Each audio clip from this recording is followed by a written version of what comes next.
अब बात 26/11 हमले के गुनहगार आतंकी तहव्वुर राणा की, जिसे अमेरिका से भारत तो ले आया गया है, लेकिन उसने अभी तक अपना मुंह नहीं खोला है। आतंकी राणा एनआईए की कस्टडी में है, जहां उससे कल पूछताछ का सिलसिला शुरू किया गया, लेकिन वो अगर मगर करता रहा, बहाने बनाता रहा। कुल मिलाकर उसने जांच में सहयोग नहीं किया और आज एनआईए उससे फिर पूछताछ करेगी। उसका फिर से सवालों से सामना होगा, सवालों की बौछार करेगी एनआईए, और देखना यह होगा कि अगर आतंकी राणा क्या करता है, क्या वो सवालों के जवाब देगा या फिर एक बार फिर सीधे और सटीक जवाब देने से बचने की कोशिश करेगा आतंकी राणा। इस पर लगातार रहेगी नजर। लेकिन एक बात तय है कि अभी राणा भले ही ना नुकुर कर रहा हो, लेकिन उसे मुंह तो खोलना ही पड़ेगा। तहव्वुर राणा से पूछताछ में कल क्या हुआ, एक बार आपको वो विस्तार से हम बता देते हैं। एनआईए सूत्रों से खबर है कि तहव्वुर राणा पूछताछ में सहयोग नहीं कर रहा है और तहव्वुर राणा अपनी बीमारी का हवाला देकर कल सवालों से बचता रहा।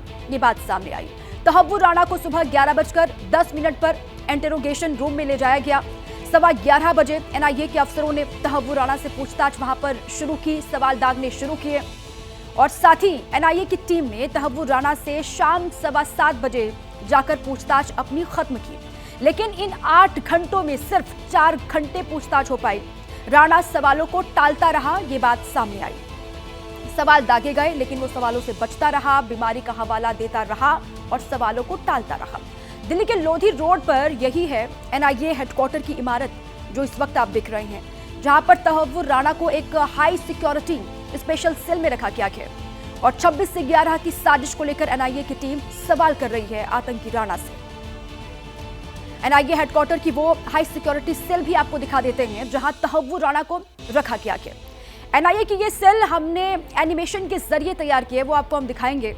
जिस सेल में रखा गया है आतंकी तहव्वुर राणा को, ये हेडक्वार्टर आप देख रहे हैं एनआईए का, जहां पर एक हाई सिक्योरिटी सेल में आतंकी तहव्वुर राणा को रखा गया है। उससे लगातार सवाल जवाब भी किए जा रहे हैं, सवाल पूछे जा रहे हैं। लेकिन कल जो खबर बाहर निकल करके आई, उसमें ये कहा गया कि आतंकी राणा जो है वो सवालों से बचने की कोशिश कर रहा है, ना नुकुर कर रहा है। अब आपको सेल की तस्वीर हम दिखाते हैं, जो एनिमेशन के जरिए हमने तैयार की है। सुरक्षा कारणों से हम आपको ये नहीं बता सकते कि एनआईए हेडक्वार्टर के किस फ्लोर पर यह कमरा है, लेकिन ये 14 बाय 14 फीट की स्पेशल सेल है, जिसमें तहव्वुर राणा को रखा गया है। राणा को जमीन पर ही बिस्तर दिया गया है। ये कहा जा रहा है वो जब तक है तब तक सेल में ही रहेगा और इसीलिए 14 बाय 14 की सेल में बाथरूम अटैच्ड है। उसे पानी और खाना भी अंदर ही दिया जाएगा जब तक वो यहाँ पर रहेगा और सेल के अंदर सीसीटीवी लगे हुए हैं, कैमरों के बीच ही वो रहेगा, जिनसे उसकी लगातार निगरानी होती रहेगी। इसी कमरे से सटा हुआ एक इंटरोगेशन रूम भी है, जहां पर तहव्वुर राणा को पूछताछ के लिए लाया जाता है।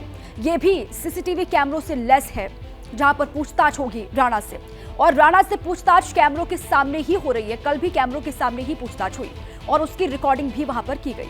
मल्टीपल लेयर डिजिटल सिक्योरिटी के साथ ही इस पूरी सेल के बाहर गार्ड्स का 24 घंटे पहरा होगा।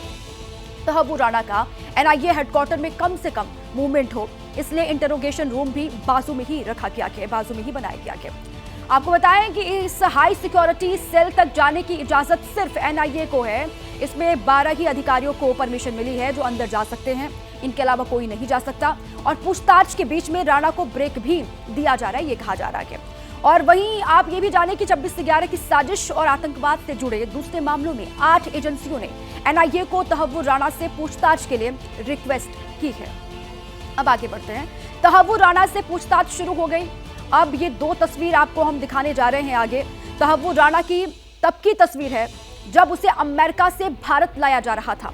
अमेरिका ने राणा को बेड़ियों में जकड़कर भारत के हवाले किया था। और अब आपको दूसरी तस्वीर हम दिखाते हैं, जो रात की है, उसके दिल्ली पहुंचने के बाद की सामने आई। इसमें एनआईए के 3 अफसर जो हैं वो राणा को पकड़े हुए, ये देखिए आप, नजर आ रहे हैं। हालांकि दिल्ली में ली गई इस तस्वीर में तहव्वुर राणा बेड़ियों में नहीं जकड़ा हुआ दिखाई दे रहा है और पीछे से ली गई ये तस्वीर है। और तहव्वुर राणा के साथ में एनआईए के 3 अधिकारी भी आपको इसमें दिखाई दे रहे हैं। 26/11 हमला, जिसका मास्टरमाइंड तहव्वुर राणा, जिसको भारत लाया गया और अमेरिका ने जब भारत के अधिकारियों को सौंपा तहव्वुर राणा को, उसकी तस्वीर पहली और उसके बाद ये जो दिल्ली से तस्वीर सामने आई वो भी आप देख रहे हैं। एक समानता जो इन दोनों ही तस्वीरों में आप देख पाएंगे वो ये है कि इन दोनों ही तस्वीरों में तहव्वुर राणा का चेहरा नहीं दिखाई दे रहा है। दोनों ही तस्वीरें पीछे से ही ली गई हैं। कई बार एजेंसियां इसलिए भी इसमें बहुत सावधानी रखती हैं क्योंकि दुनिया में आतंकियों को पोस्टर बॉय बनाने का भी एक ट्रेंड रहा है और भारत में भी ऐसा पहले कई मर्तबा हो चुका है और इसे ध्यान में रखते हुए ये किया गया होगा। दो तस्वीर, एक अमेरिका की तस्वीर है, पैरों में जंजीर दिखाई दे रही है, बेड़ियों से जकड़ा हुआ है राणा। लेकिन दिल्ली से जो तस्वीर सामने आई वो भी पीछे की तस्वीर है, जो पीछे से ली गई है और इसमें ये जरूर दिख रहा है कि वो बेड़ियों में तो नहीं है, लेकिन एनआईए के 3 अधिकारी उसके साथ हैं इन तस्वीरों में। देखिए, अमेरिका की अदालत से 5 साल पहले मिली राहत कैसे तहव्वुर राणा के लिए आफत बनकर अब उसे यहां ले आई है। अगर 2020 में तहव्वुर राणा को अमेरिकी अदालत ने बीमारी की वजह से रिहा नहीं किया होता, हो सकता था कि उसका प्रत्यर्पण इस वक्त जो है वो नहीं हो पाता। पहले तहव्वुर राणा की 2 अलग-अलग तस्वीरें आपको दिखाते हैं, फिर रिहाई और प्रत्यर्पण की थ्योरी के बारे में आपको विस्तार से बताएंगे आगे। पहली तस्वीर तब की है जब 9 अप्रैल को राणा को अमेरिकी सुरक्षा एजेंसियां एयरपोर्ट लेकर के पहुंची थी। आपको हम दिखा रहे हैं, ये देखिए आप। और एयरपोर्ट लेकर के जब टीम पहुंची, अमेरिकी मार्शल्स पहुंचे, उस वक्त की तस्वीर है। और इस तस्वीर में राणा के कमर और पैरों में बेड़ियां साफ तौर से आपको दिखाई दे रही हैं। अमेरिकी कानून के हिसाब से जो कैदी होते हैं उन्हें बेड़ियां पहनाई जाती हैं, ये वहां का कानून है और उसी नियम को यहां पर फॉलो किया गया आतंकी राणा के साथ भी। टीवी स्क्रीन पर ये 2 तस्वीर आप देख रहे हैं। अब जब तहव्वुर राणा भारत आ चुका है तो उसको लेकर सियासी रण भी यहां पर छिड़ किया गया है। क्रेडिट लेने की, श्रेय लेने की होड़ हिंदुस्तान में शुरू हो गई है।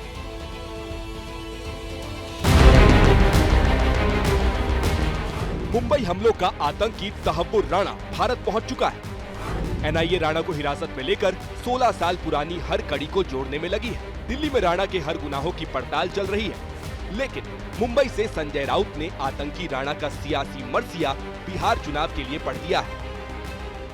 तो राणा को लाया है, अच्छी बात है, लेकिन अब राणा फेस्टिवल मत करिए। हमें पूरा भरोसा है ये राजनीति कर रहे हैं और बिहार चुनाव से पहले राणा को फांसी पर लटका देंगे और पूरे देश में डंका पिटा के देखो राणा को हमने फांसी दी। राउत ने सियासी गेंद बिहार की तरफ फेंकी तो मोर्चा संभालने बीजेपी के फायर ब्रांड नेता और केंद्रीय मंत्री गिरिराज सिंह सामने आए। राणा के प्रत्यर्पण पर अपनी सरकार की पीठ थपथपाई और राउत के बयान के बहाने कांग्रेस को भी लपेट लिया। कांग्रेस के यूपीए शासन में हुआ, अब मोदी ने पकड़ के लाया। हम जश्न नहीं मनाते, हम एक एक पाई का आतंकवादियों से हिसाब लेते। हम जश्न मनाएंगे उस दिन जिस दिन कांग्रेस की खात्मा हो। बीजेपी राणा के प्रत्यर्पण का सियासी माइलेज ले रही है। कांग्रेस पर कुछ न करने के आरोप मढ़ रही है। हालांकि कांग्रेस कह रही है तब उसने डोजियर न दिया होता तो आज आतंकी राणा भारत की जमीन पर न होता। 2011 का में जो डोजियर दिया गया था, मनमोहन सिंह की सरकार में दिया गया था तहव्वुर राणा के बारे में, मुख्य आरोपी उसमें हेडली था। तो हेडली को तो लाए नहीं, तो दाऊद इब्राहिम को खींच करके लाने वाले थे, उसका क्या हुआ? ये सब नौटंकीबाज हैं। कांग्रेस के इन दावों में कितना दम है, हमने उसी की पड़ताल करने की कोशिश की। इसी पड़ताल में हमें पूर्व अमेरिकी राष्ट्रपति बराक ओबामा की किताब ए प्रॉमिस्ड लैंड मिली। इस किताब में ओबामा ने करीब 1500 शब्द अपनी 2010 की भारत यात्रा पर भी खर्च किए हैं। इस किताब में बराक ओबामा ने मनमोहन सिंह, सोनिया गांधी और राहुल गांधी से मुलाकात के बारे में बताया। मुंबई हमलों को लेकर मनमोहन से एकांत में हुई बात का जिक्र करते हुए ओबामा ने लिखा, पूर्व भारतीय प्रधानमंत्री मनमोहन सिंह मुंबई के 26/11 हमलों के बाद पाकिस्तान के खिलाफ कार्रवाई करने से बच रहे थे। हालांकि इसका उन्हें राजनीतिक नुकसान भुगतना पड़ा। मनमोहन सिंह ने इस बात पर चिंता जताई थी कि मुस्लिम विरोधी भावनाएं बढ़ रही हैं, जिससे बीजेपी की ताकत बढ़ रही है। जिस किताब में ओबामा ने ये चौंकाने वाले खुलासे किए हैं, उसी किताब में मनमोहन सिंह को बुद्धिमान और शालीन भी बताया है, जिसका जिक्र कांग्रेस कई बार करती है। लेकिन इसी किताब में मुंबई हमलों को लेकर जो बातें लिखी है, वो फिलहाल कांग्रेस को बैकफुट पर ले आई है। राणा को इंटेरोगेट करने के लिए भी इजाज़त नहीं दी गई थी और ओबामा ने अपनी किताब में लिखा है साफ तौर पे कि जो यूपीए सरकार थी वो किसी प्रकार से कोई कार्रवाई नहीं करना चाहती थी ये बम्बई हादसे को लेकर वो वास्तव में दर्शाना चाहते थे कि ये किस्म से हिंदू टेररिस्ट एक्शन एक्ट है।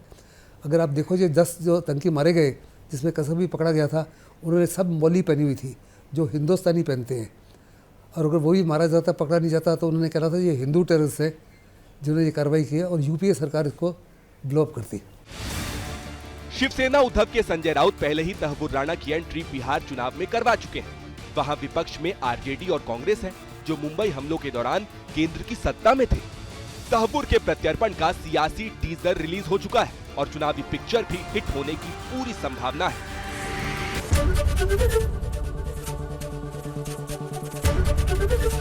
एबीपी गंगा, खबर आपकी, जुबान आपकी।